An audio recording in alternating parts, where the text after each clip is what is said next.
Hey guys, I'm your host Tara A. Devlin, and welcome to this week's episode of Kowabana, true Japanese scary stories from around the internet. My latest book, Toshiden Theater, Bite-Sized Japanese Urban Legends Volume 1, is now out. If you've ever wanted a collection of short, bite-sized stories you could zip through whenever you have a few minutes spare, then this is the book for you. Bringing you all sorts of Japanese urban legends you may or may not have heard of before, these creepy, odd, and bizarre little tales will keep you entertained and no doubt thinking about them for quite some time to come. Toshiden Theater is available on Amazon right now, so do check it out and help support the show at the same time. This week, we're looking at some stories that will make you question whether we really know all that's out there. What lurks where we can't see it, and what can we even do if it decides to come out and play? First up, we're looking at a terrifying urban legend often passed around the Ni-channel boards going by the name of Channel 6. What is Channel 6 and why should you do everything in your power to avoid watching it? Find out in Channel 6.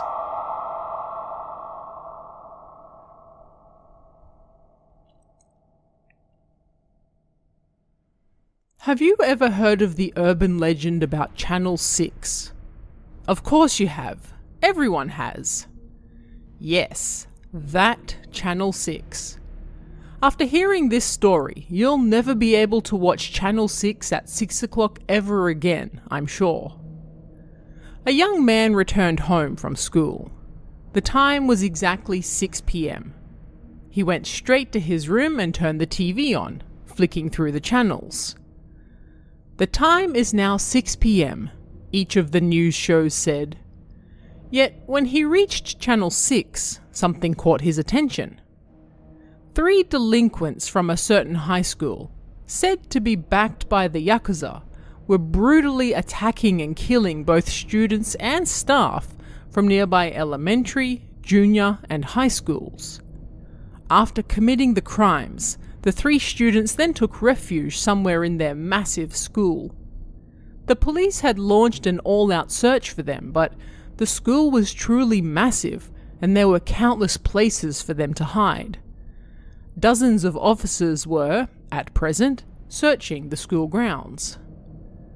Suddenly, the screen changed to what looked like an incineration plant. Then the signal bugged out and showed what appeared to be a school's security cameras. The screen showed several piles of garbage bags. That was it. I hope they fix whatever the problem with the signal is, the young man thought. But then he noticed something. One large bag at the back of the pile. There was something in it. It was a person. Their hair was bleached blonde, and their clothes made them look just like a delinquent. The 3 delinquents were hiding in the garbage bags. Officers, you've got to check the incinerator, the young man thought. But nobody did. The delinquents no doubt hid there because they realized nobody would check there as well. As the boy continued watching, it seemed one of the delinquents noticed the camera. But they also seemed to think that nobody was watching, and so they started poking their tongue out at it and giving it the middle finger. Their attitude started to piss the young boy off, and he made gestures back at his screen, giving them the middle finger and running a thumb across his neck. He did this a few times, but then something happened. The delinquents pointed at the camera and said something. "Who the hell is that? Does he want to have a go or what?" they said.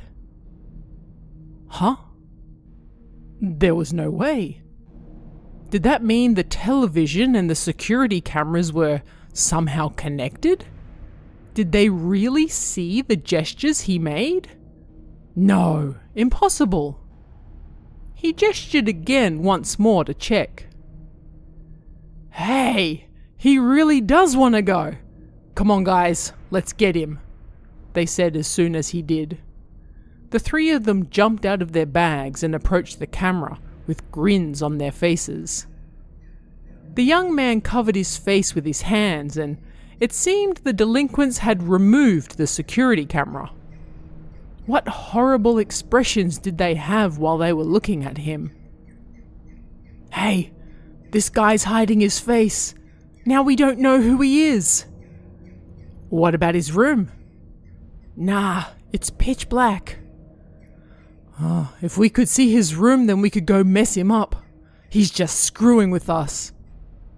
"Hey, are you trembling? You're sweating. What's wrong, big boy? You scared?" Unable to stop himself, the young man turned off the TV. Because he was able to cover his face in time, they were unable to see who he was. Still, he suddenly got curious and felt the urge to take another look. He turned the TV on. It was on Channel 5. Seemed in his fear he'd changed the channel and turned the TV off. Apparently he'd done both these things at the same time. He pressed the button, changing it to Channel 6. The screen showed what appeared to be the inside of a car. Looked like the delinquents had fled the school, fearing they might be caught on camera again, but they'd also taken the security camera with them.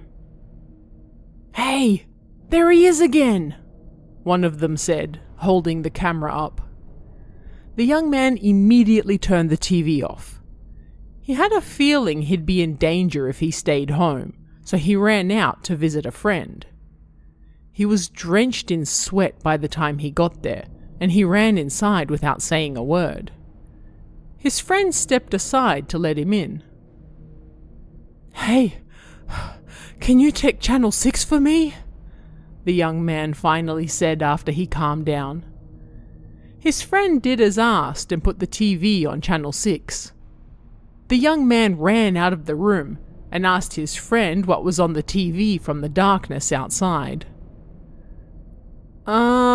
There's 3 guys in a car." They're looking this way," he said.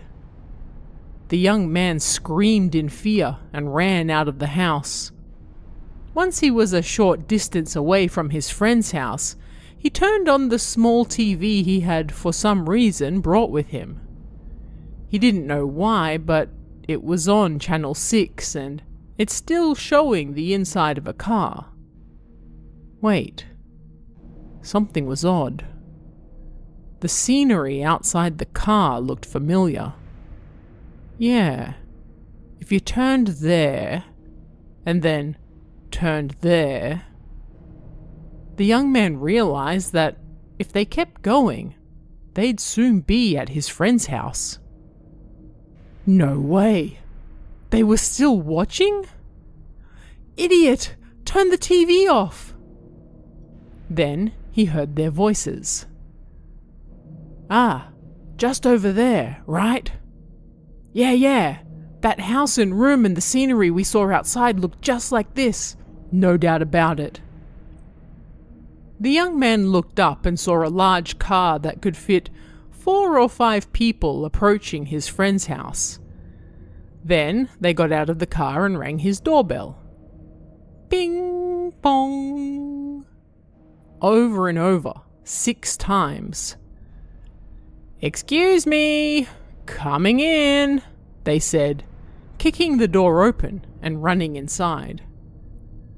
After a few minutes of silence, he suddenly heard the screams of violence.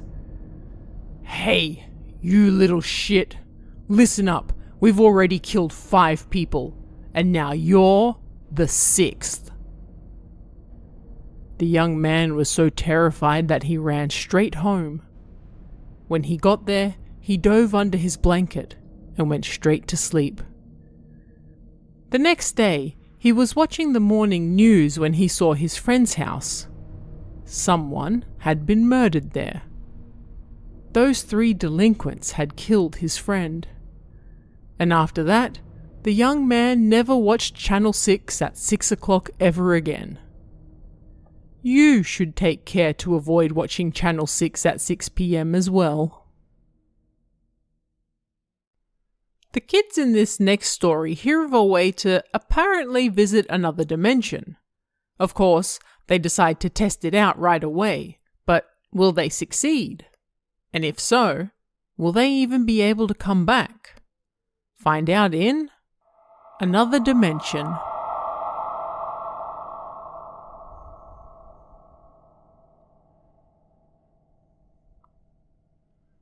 This is a strange story that happened to me when I was in the 3rd grade. My friends and I were really into the occult at the time. One day, one of my friends mentioned they discovered a way to go to another dimension. They heard it from somewhere, I don't know where. Do you think that's safe? Like, can we come back? I asked. Yeah, it's easy, but we need more than just the 2 of us, he said. And so we invited a few more friends to try it out.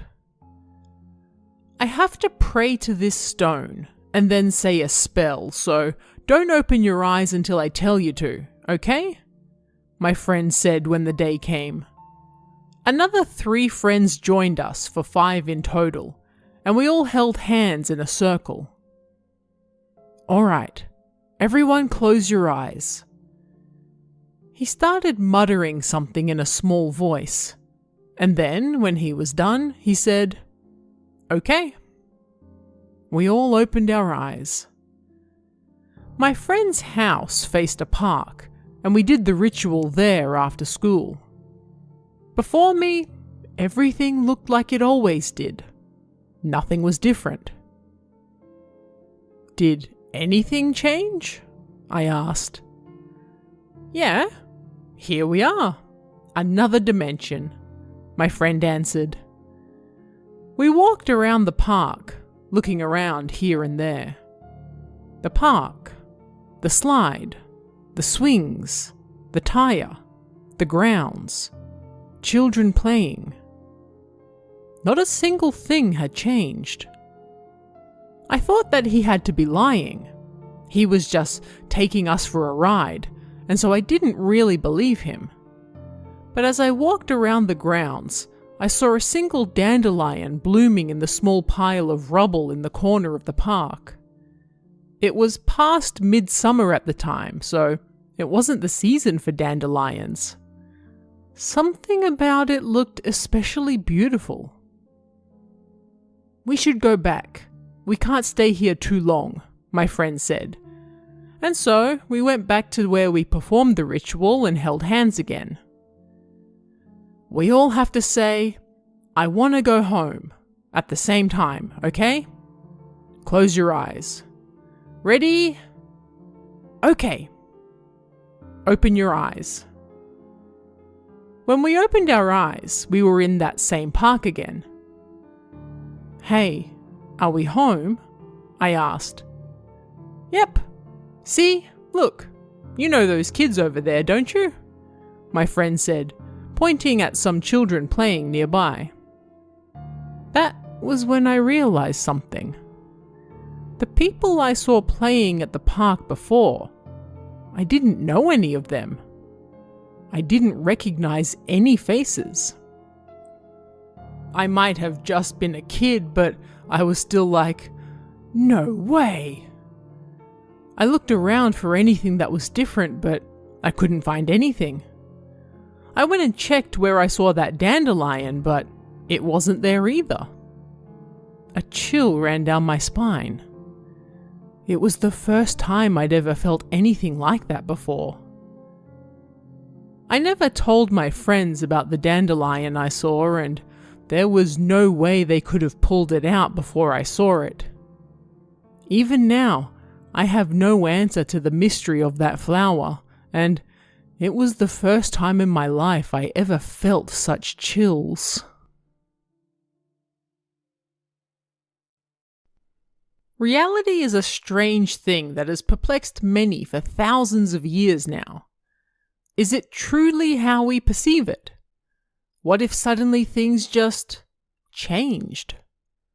That's what happens to the woman in this next story, but did it all really happen, or was it just one long, wild dream?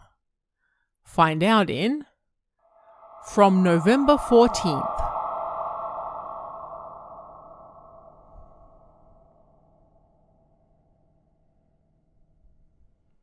This is one of those strange time slip or reincarnation stories or something you often hear about around here. My apologies for it going a little wild with regards to mental health. So, a while ago I was a crazy fan of this actor. I used to watch all of his films and I bought every magazine he ever appeared in. But then one day, this actor took a break from work because he was ill. I patiently awaited his return, but then he passed away from said illness. When I found out he passed away, I was at a loss. I fell into a deep depression and was unable to do anything. I became mentally unstable and I was unable to leave the house, constantly breaking down in tears. I tried to hurt myself, and although it seems silly now, at the time I honestly thought, he died because of you. You being his agency, and I sent them numerous insulting faxes and telephone calls too. Over time, I started to develop an interest in the occult, thinking that maybe I could bring him back to life somehow.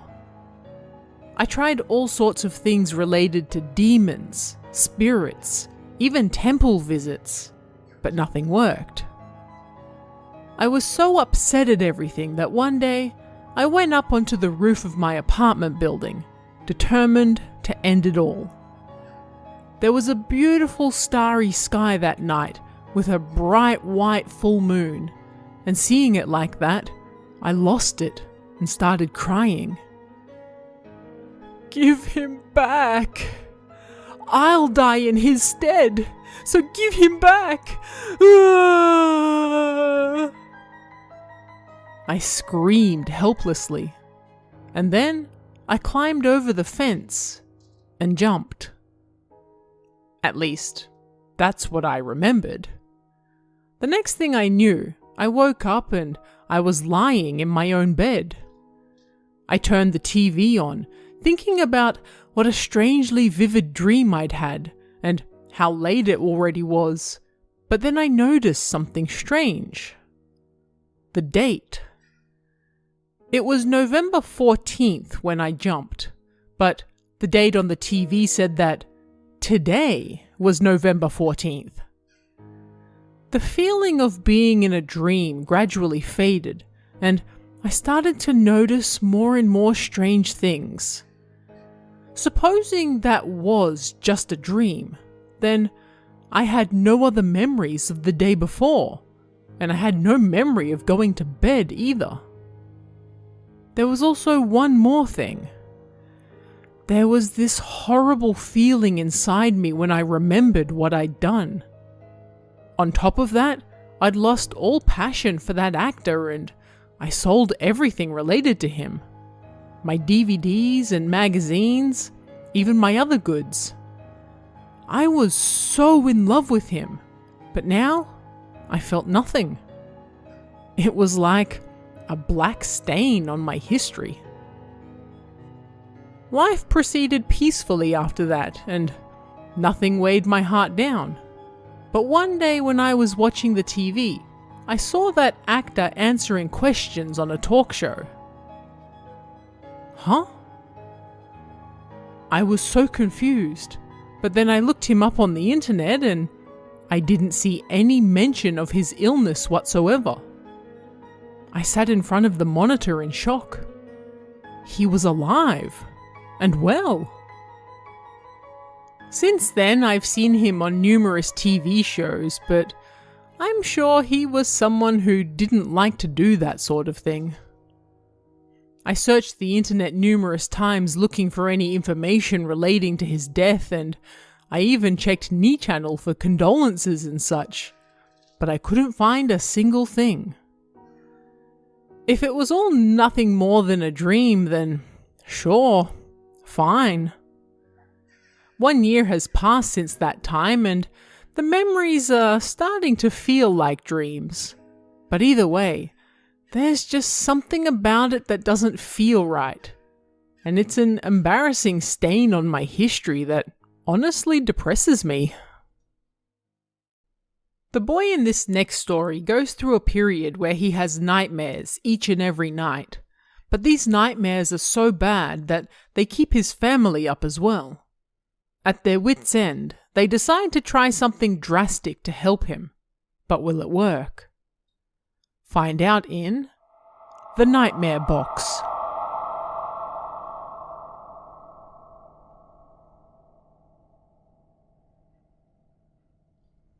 When I was around 10, I had terrible nightmares night after night for 2 or 3 weeks. I was just a kid, so I don't remember everything exactly, but according to my mother, I would scream and roll around on the floor each night, scratching at my throat. When I woke up in the morning, I was always drenched in sweat. If it only happened once, then sure, whatever, no big deal. But this happened night after night after night. I was honestly scared to go to sleep, and before long, I was suffering from exhaustion because I tried to stay awake constantly. I lost so much weight I was like a walking skeleton, and my complexion turned to clay. I saw doctors and even spirit mediums, but nobody knew what was going on. And so, the nightmares and struggling continued night after night. Both my parents lost weight as well, to the point where I thought they were doing worse than I was. As I mentioned at the start, this only lasted for 2 or 3 weeks, but it wasn't a spirit medium, a priest, nor even a monk who saved me. Can you guess who did? I doubt you'll get it. The correct answer is a hypnotist. This hypnotist was just an amateur, but he helped cure my father of a mild phobia he had, and so my father decided to take me to see him as well. I didn't think it would work. I mean, it was a hypnotist. But it turned out that I was pretty susceptible to suggestion, just like my father. And his strategy was to make me forget the nightmares. Strangely, I clearly remembered what happened in my dreams when I woke up, although this was limited to the nightmares I was having at the time. The hypnotist made me write down the content of my dreams on a piece of Japanese paper that had a picture of a house on it. It was painful to remember them. Terrible work I didn't like. The hypnotist then put the paper in a box, put a charm on the lid so that it couldn't be opened, and then hid it somewhere only the two of us knew about. I can't be more specific about it, sorry, but it was a place where it would be easy to take the box out, but also somewhere where nobody would ever think to look, not even my parents. The hypnotist told me there was nothing to be afraid of anymore. All my nightmares were locked inside that box, and as long as I didn't open it, I would be fine. And strangely, he was right. I was released from my nightmares. You can imagine how grateful my family and I were to him. But that box full of nightmares is still within my reach, and it's always there, lurking in the corner of my mind. When I returned home after I graduated university, I remembered that box. And after remembering it, I couldn't get it out of my head. I knew best how frightening those dreams were at the time, but I had naturally forgotten exactly what happened in them. Of course, I was afraid, but when looking at your childhood fears as an adult, they seem so much smaller, right? Now that I was grown up, I could guess what the hypnotist had said to hypnotize me. I knew all the magic tricks. I wanted to expose my childhood fears to the light of day and turn them into a funny story. And so, with that in mind, I secretly went to get the box. I could see the charm on the lid. It was rather shoddily made, so I thought the hypnotist didn't have a lot of psychic power. I started scraping at the edges of the charm with my fingernail to pull it off. And then, suddenly, the contents of the dreams I'd forgotten for more than 10 years all came flooding back. I was in a Japanese-style room, looking at a paper screen door with light shining through it. Bamboo near the veranda outside cast shadows, and a grinning face, like that of the happy middle-aged Ebisu, peered through a single square window above. But it was only a face. The only shadow in the room was that of the bamboo swaying. There was no body. There was a double sliding door behind me. I knew there was a room back there cut off from the rest of the house by those doors. I could hear a small cooing sound, like that of a dove. Then something started banging, gradually getting louder and louder. Sliding door after sliding door opened, and something was running at full speed towards me.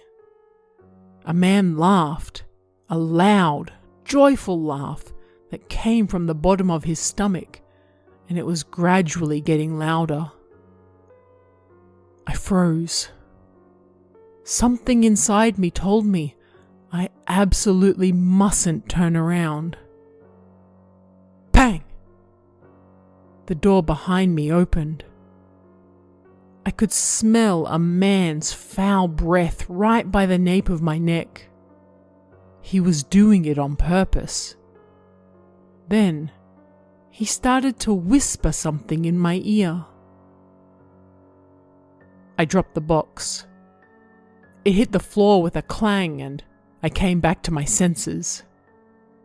I put the box back where it came from and went straight home. And that's why that box is still there, even now.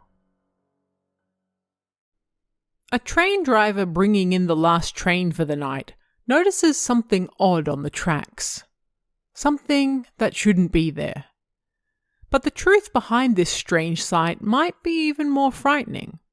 Find out why in White Shadow.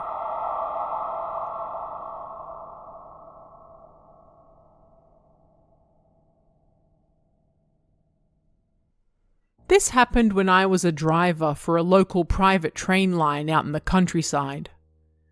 It was late autumn, and it was a dark, windless night with not even a single star in the sky.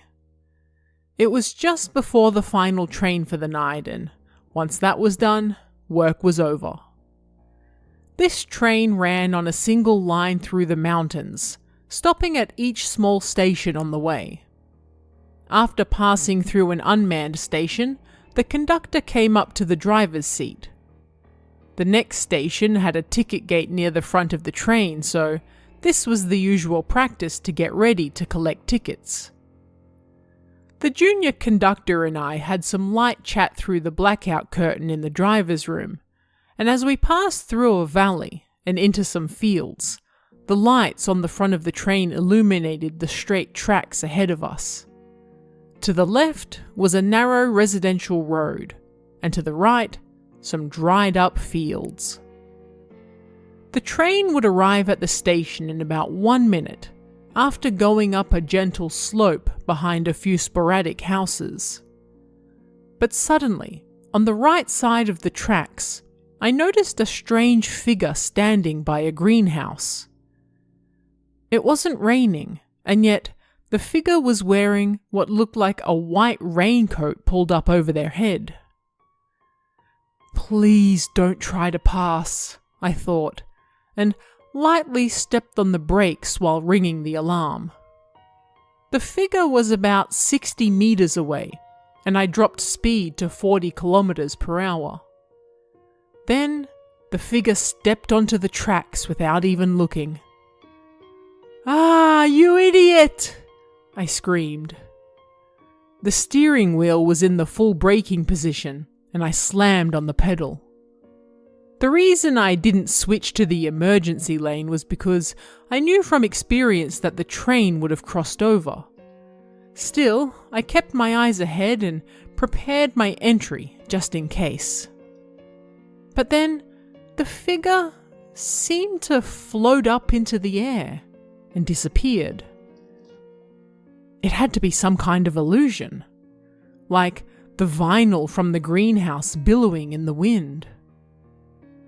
But there was no wind. Did they pass over?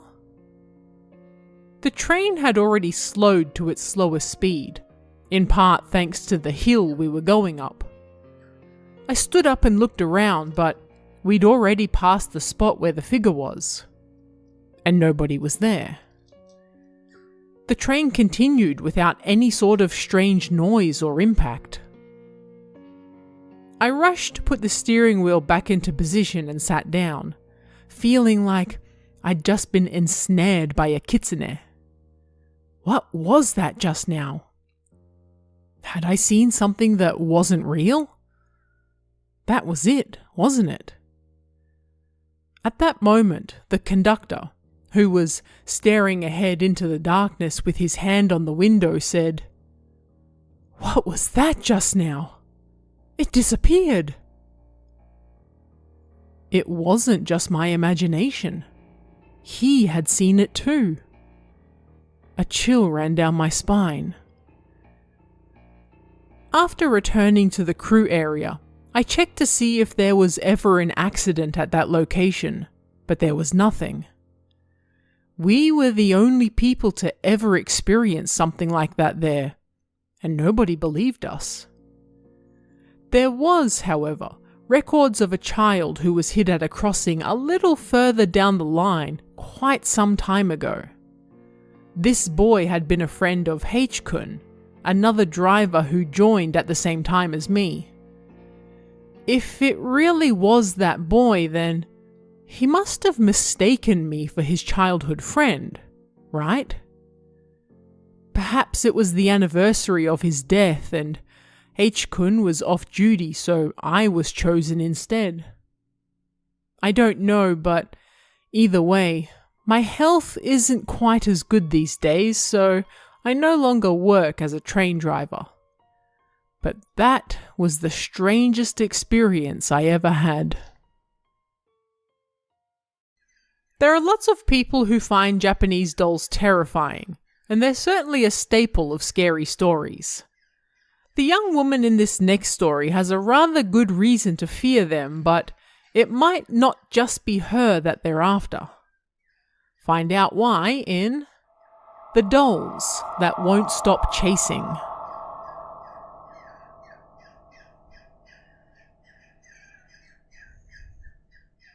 Let me share one of my experiences. My parents live in the countryside of Kyushu. It's a rather big house, about 360 square meters large. And when you think of houses in the countryside, naturally you think of Japanese dolls, right? My parents had some too. So, let's get to the heart of the story. When I was around 4 years old, I had a strange dream. The Japanese dolls in our house were chasing me everywhere. It wasn't that the dolls themselves were moving, but rather, in the dream, no matter where I went, there were several of them in cases waiting to ambush me. I told my family about the dream. They all laughed at me, but the dream was so realistic that I was terribly afraid of all the dolls in our house. Time passed and I'd mostly forgotten about the dream until I got out of the bath one night and screamed. When I opened the door, there were 4 or 5 dolls standing there. My family immediately rushed over and the atmosphere in the room felt strange. At the time, my brother, who was 8 years older than me, knew I was afraid of dolls, and it turned out that he did it to scare me. After that, my parents both had to work, for financial reasons, and my brother got a job too, so he only came back home for big events like New Year's and such. As such, I spent most of my time home alone after club activities ended, until about 10 PM each night. But I could always feel eyes looking at me. Looking back on it now, it was probably just a sensation born of the fear I felt. Anyway, time passed, and when I was in the 2nd grade of high school, my father started acting strange. He started covering the mirror in my parents' bedroom with a cloth.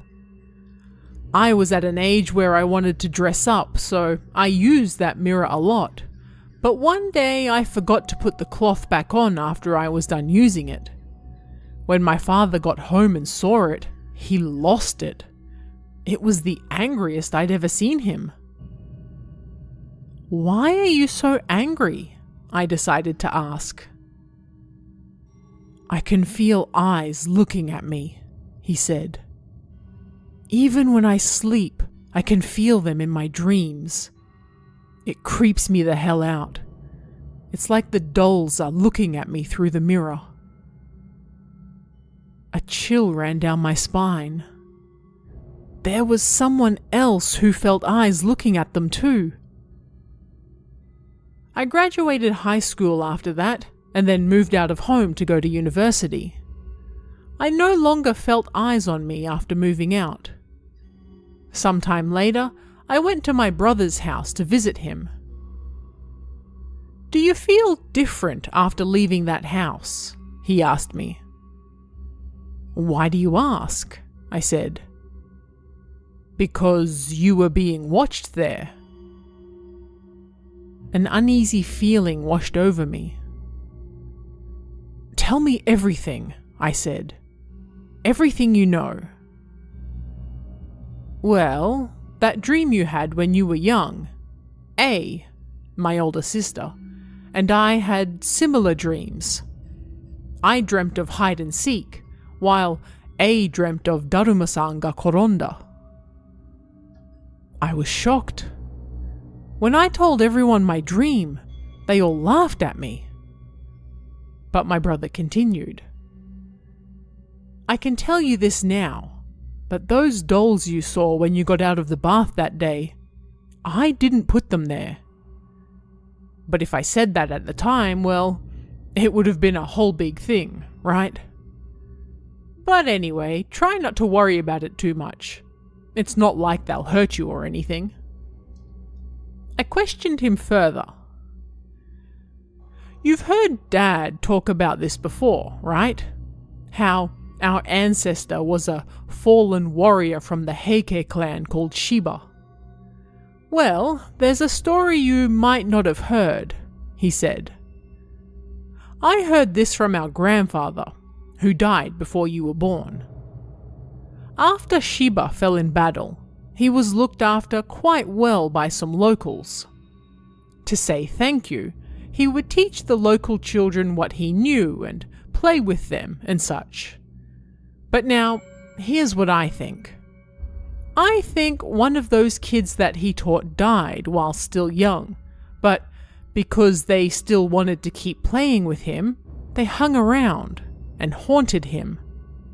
And they're still haunting his family line. Us. Today." My brother's story was shocking. Honestly, the fact the dolls moved by themselves was more shocking to me than the story about Shiba-san. And, to be honest, I didn't want to believe it. Why was my brother so unconcerned about all of this? But I still had one more question. Supposing my brother was right, What was it that my father sensed looking at him? He said he never experienced anything like we did when he was a kid. And yet, my brother's story would contradict that. Plus, he was so frightened. Even now, there's still a cloth over the mirror in my parents' bedroom back home, and those dolls are still there and well too. I'm constantly worried that something bad is going to happen though. Finally this week, a young man has a choice of riding through town or the mountains to get to school and naturally takes the easier route most of the time. But when he's forced to take the mountain path one evening, well, he runs into something terrifying that doesn't want him to get home. Will he make it? Find out in Yamakerashi-sama.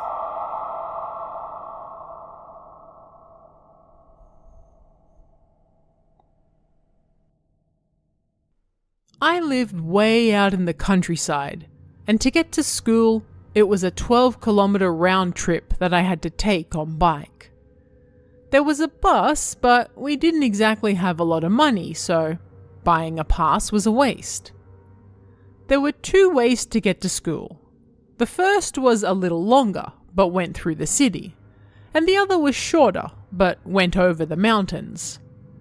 I didn't want to get sweaty, so I usually took the longer but easier route through the city. One day, I was playing basketball with my friends at the school gym until late, so to get home a little quicker than I would otherwise, I took the mountain route. I stopped to get a drink at the convenience store on the junction between the road to the city and the road to the mountain, and then took the mountain path. The sun was starting to set, so it was rather eerie, and as I listened to the cries of the cicadas, I started to grow anxious. Even as I pedaled, I wondered if I should turn back and go through town anyway. But then suddenly, I heard a sound that's hard to describe. It was kind of like groaning, and then suddenly it was like something landed on my back. Something was pushing my upper body down, and I broke out in a strange cold sweat all over. I was too scared to look back, so I just kept pedaling, trying to get over the pass. As I did, I could still hear that strange voice coming from near my back. There was definitely something weird there. What could I even do? I was close to tears, and as I reached the top of the slope about halfway up the mountain, the area before me opened up. I stopped the bike to catch my breath, and as I looked towards the cliff next to me, there was a small girl. The sun was setting, so I couldn't see her very well, but she appeared to be wearing a white shirt with a hooded jacket over it, as well as a denim skirt. She was maybe 6 or 7 years old. It was a mountain road in the countryside that cars barely even used, so there was no way a young girl could be out there. Maybe she's a ghost, I thought, and froze on the spot. The girl ran over and then stopped, staring up at me. She seemed to stare at me for about 10 seconds, but then suddenly she seemed to dust something off my leg. She smiled, as if to say, "Are you okay? Don't worry," and then turned and ran towards the cliff before disappearing. Oh no, did she fall? I thought, but when I ran over to look, I didn't see any signs of her. So then, she really wasn't a human. But strangely, the weight on my back disappeared after she slapped me, and the strange voice was gone too. It was quite dark by the time I got home, and I told my grandmother all about the strange thing I felt on my back and the little girl I saw by the cliff. After hearing my story, she grabbed some kind of tree branch, I don't know what type, and brushed it down my back 2 or 3 times. "What are you doing?" I asked her. "You ran into Yamakerashi-sama," she said. According to her, the thing that landed on my back wasn't good, and it was trying to drag me to the other side. And if it wasn't for that little girl, it would have been successful. And that little girl was Yamakerashi-sama. Or rather, one of them. There were 12 in total, and apparently they were the children of the mountain god. They didn't generally interact with humans much, they just played on the mountain. But perhaps the thing that tried to possess me was rather evil, and so the little girl decided to step in and help. The pure and innocent Yamakerashi-sama must have felt bad for you, seeing such an evil thing on your back, and so she got rid of it for you. I decided to leave an offering to thank Yamakerashi-sama. Back in the old days, people used to leave an offering of 12 pairs of small straw sandals, so I thought that might be nice, but I couldn't find anywhere selling them. Suddenly I remembered that little girl was dressed in rather modern clothes, so I decided 12 pairs of small, comfy sneakers might be a better idea. At any rate, I bought 2 pairs and left them on the mountain on my way to school. I wanted to check if they were gone on my way home, but Grandma said it was dangerous there around dusk, so I decided I'd check the following morning instead. And what do you know? The shoes were gone. Yamakerashi-sama must have liked them and decided to wear them, I thought. I didn't have a lot of pocket money, so I could only buy 2 pairs a week, but by next week, I'll be done. When I think of Yamakerashi-sama running around the mountain wearing those sneakers, it makes me smile. I wonder if I'll get to see her again someday. I sure hope so, and my route to school does take me over the mountain, so maybe. A massive thank you and shout out to this week's Kami tier members, Christina, Giovanni, and S-. It's thanks to your support, along with everyone else, that I'm able to keep doing this show, so thank you very much. Don't forget to check out Toshiden Theatre, Bite-Sized Japanese Urban Legends Volume 1, out on Amazon right now. And check out our newly revamped merchandise store at kawabana.store. And if you'd like to chat about this week's stories, come and join us in the Kawabana Discord. You can find that link in the description or on kawabana.net. You can also check out our Patreon at patreon.com/TaraADevlin for exclusive bonus stories and extras, or our YouTube channel at youtube.com/KawabanaJapan for all sorts of Japanese horror you won't find anywhere else. Thanks guys, stay safe, and I'll see you again next time for even more Kawabana, true Japanese scary stories from around the internet. Want even more scary stories? Head over to kawabana.net for new translations every week. You can also join our Patreon for exclusive stories you won't find anywhere else. Head over to kawabana.net now.